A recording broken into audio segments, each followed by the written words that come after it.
Welcome to Mongolia, where hospitality takes on a whole new meaning. Did you know that in some parts of this vast country, hosts might offer their daughters to keep guests warm throughout the night? It's a practice that's as shocking as it is intriguing, and it's just the tip of the iceberg when it comes to Mongolia's unique customs. The hospitality of the Mongolian people welcomes us like a warm blanket as soon as we enter a traditional jier or yurt. The circular building stands out against the vast steppes outside thanks to its felt walls and wooden frame. The ambiance is cozy and intimate inside. The host family gives us a warm welcome, their eyes crinkling with affection. The GR's interior is an amazing feat of comfort and efficiency. The walls are decorated with vibrant tapestries and rugs, and a central stove provides heat and a cooking area. We are invited to settle in and feel at home by the low tables and cushions. The aroma of simmering milk tea and burning wood fills the air. As is customary, our host gives us a seat of honor, which is usually by the door. As a show of respect and trust, this position permits visitors to watch the household's comings and goings.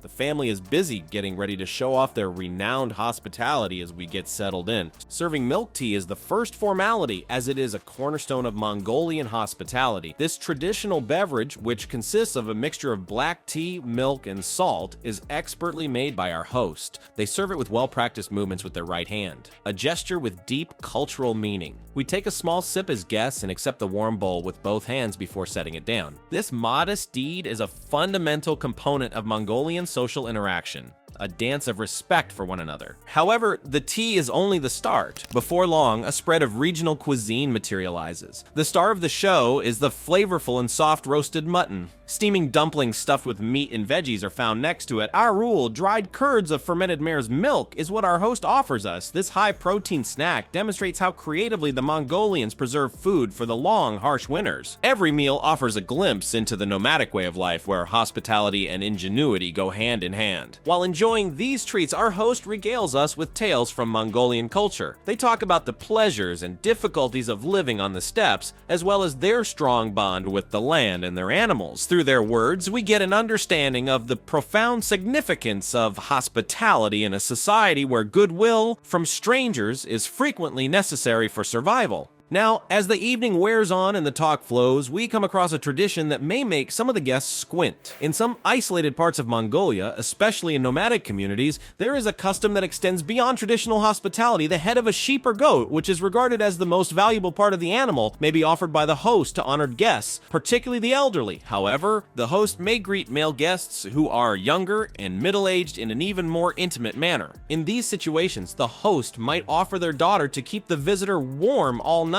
This long-standing tradition in Mongolian culture illustrates the great regard that honored guests are accorded. It's a practice that invites us to think about hospitality from a different cultural perspective and challenges our assumptions. It's important to approach this custom without passing judgment right away and with an open mind. This is not considered exploitative in Mongolian culture, but rather a sincere show of respect and honor. It expresses a worldview in which a guest's comfort and satisfaction come first, even at significant personal expense to the host family. Let's discuss one of the most important problems that Mongolia is currently facing: the growing gender gap and falling marriage rates. A striking picture of this phenomenon is painted by recent data from the Mongolian Statistics Office, especially in Ulaanbaatar, the country's capital. In the city, there are approximately 60,000 more women than men. Due to this imbalance, urban women now have fewer options when it comes to choosing a mate. The data presents a compelling narrative. Men are more likely than women to be married at this age, 32% versus 40%. This discrepancy indicates a substantial change in Mongolia's social structure. What, though, is causing this shift? The dual pressures that Mongolian women experience are one important factor. On the one hand, they must find steady work in a labor market that is getting more and more competitive. However, there is a lot of social pressure to get married before 29. Women who fail to meet this artificial benchmark frequently have to modify their expectations or risk being stigmatized by society. The economic transition occurring in Mongolia has further complicated this situation. The nation has been transitioning from a planned to a private economy since the 1990s. Many men have lost their jobs as a result of this change, which has made problems like unemployment and alcoholism worse. These issues have repercussions, especially for women's social dynamics and chances of marriage. The Mongolian government has taken into consideration a number of options after realizing how serious this problem is. Bringing in foreign men is one contentious suggestion that has been made to address the gender gap. This proposal has generated discussion, but it also highlights the government's worries about the long-term effects of this demographic change. Such an imbalance has far-reaching effects. One man may be in charge of up to 6 women in certain circumstances, which raises the risk of domestic abuse and mental health problems in women. In the traditional hospitality customs we covered earlier, women were regarded as important community members. This is in sharp contrast to that. In Mongolia, there is a clear conflict between maintaining cultural legacy and adjusting to contemporary life. Conventional customs, such as those surrounding marriage and hospitality, are colliding with the demands of a contemporary society and shifting social mores. It's a fine balancing act that impacts all facets of society in Mongolia. The dwindling number of marriages and the increasing gender gap have long-term effects on culture. They are changing Mongolian society's social structure and family structures. Younger generations are redefining what it means to be a successful Mongolian woman or man by prioritizing their education and careers over getting married young and upending traditional expectations. Imagine a nation where women routinely achieve greater educational attainment and earn more college and university degrees than men. This is the actual situation in Mongolia, where 60% of college students are female. One might assume that having more education would immediately lead to greater social and economic power. However, the reality is much more nuanced. Notwithstanding their scholastic successes, Mongolian women still confront considerable obstacles in the job and in society at large. Women are paid 12.6% less on average for comparable work than men, indicating that there is still a gender wage gap. In rural areas, where women's opportunities are frequently restricted by traditional gender roles, this disparity is even more noticeable. However, the difficulties don't end at work. Women in Mongolia are dealing with a disconcerting reality that is frequently kept secret behind closed doors. Nearly 60% of women who have had partners report having experienced violence or controlling behavior at some point in their lives, according to recent studies. This figure serves as a sobering reminder of the pervasive problems that exist in the nation, even in spite of its advancements in other domains. The high prevalence of domestic abuse is not a unique problem. It's entwined with more general social issues like unemployment, alcoholism, and the stress brought on by quick societal change. Traditional support networks in Mongolia are disintegrating as the country moves from a nomadic to an urban society, leaving many women vulnerable. Tsetsegma, a 32-year-old professional living in Ulaanbaatar, explains these difficulties best when she says, "I'm proud of my education and my career, but I feel constant pressure. Society expects me to be successful at work, find a husband, and start a family, all before I turn 35. It's like walking a tightrope every day." Tsetsegma is not alone in her experience. Many women in Mongolia are torn between the pressures of cultural expectations and their goals of personal and professional development. The domains of marriage and family life are where this tension is most noticeable. Recall the hospitality tradition we covered earlier, in which hosts in certain isolated places might offer their daughters to warm their visitors? Even though this practice is dwindling, it nonetheless speaks to a larger cultural mindset that occasionally values women more for their contributions as spouses and mothers than for who they are as individuals. The contemporary Mongolian woman faces a challenging terrain because of this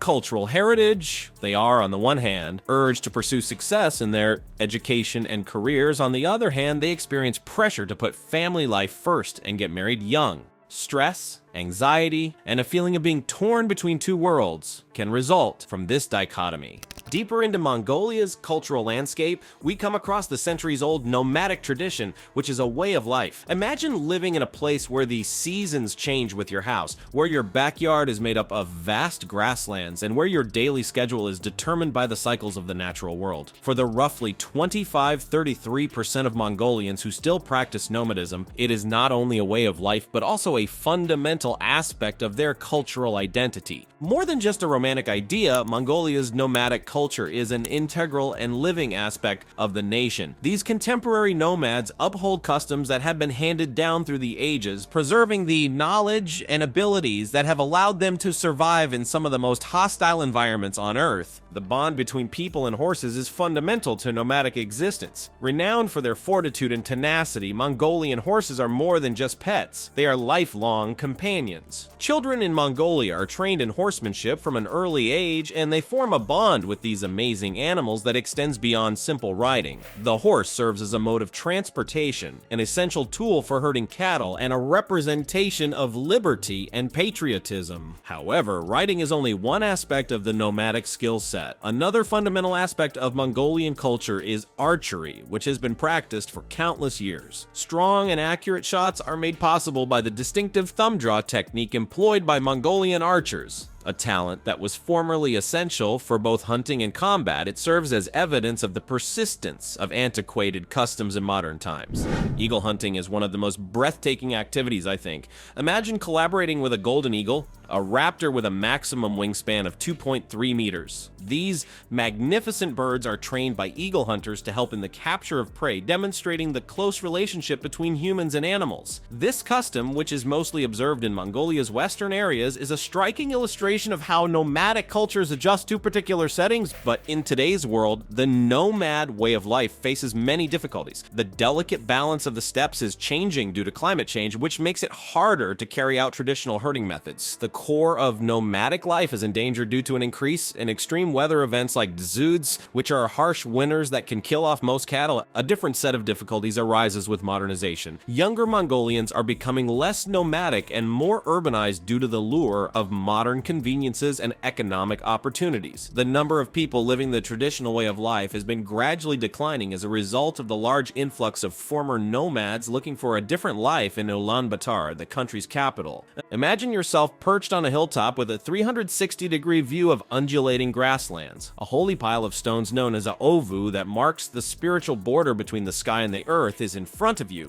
This is the location of a Yu ceremony, a custom that embodies Mongolia's distinct fusion of Buddhist and shamanic traditions. In a Yu ceremony, participants circle these hallowed mounds of stone 3 times, going clockwise. They offer things as they go around, maybe some cash, some horsehair, or even a little milk or vodka. These gestures are thought to link the material world with the spiritual realm and bring protection and good fortune. However, there are many facets to Mongolia's spiritual landscape beyond the Yu ceremony. In Mongolian culture, fire is considered sacred and is a fundamental component of nomadic life. It is regarded as a representation of life itself, purity, and protection.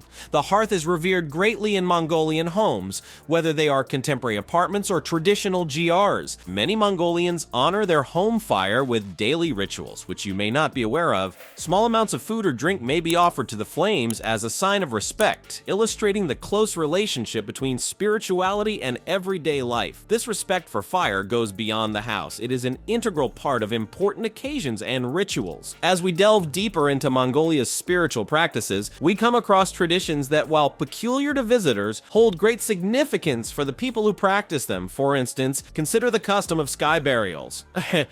This custom, which dates back to the 16th century, entails leaving the dead exposed to vulpine birds and other creatures. Although this may sound shocking, it's considered a last-ditch effort to return to nature, demonstrating a deep respect for the natural world. Particularly important are sky burials for nomads in Mongolia. They feel that by engaging in this practice, they are able to release the spirit and demonstrate their profound connection to nature and awareness of the transience of life. It serves as a sobering reminder of life's circle and the Mongolian belief that death is merely a transition rather than an end. Let's now discuss a product that you may come across often when visiting Mongolia, the Cadag. This ceremonial scarf is more than just a lovely accessory. It is usually made of silk. In Mongolian culture, it represents purity, kindness, compassion, and sincerity in a potent way. In many Mongolian ceremonies, particularly those held during Sagansar, the Lunar New Year celebration, the Cadag is an essential component. You may witness younger people giving their elders Cadags at this time. The way the scarf is presented is important. It shows respect and trust by having the folded edge facing the elder. This custom of exchanging Cadag symbolizes more than just the support that younger generations give to their elders. The elders grant blessings for a long and happy life in exchange.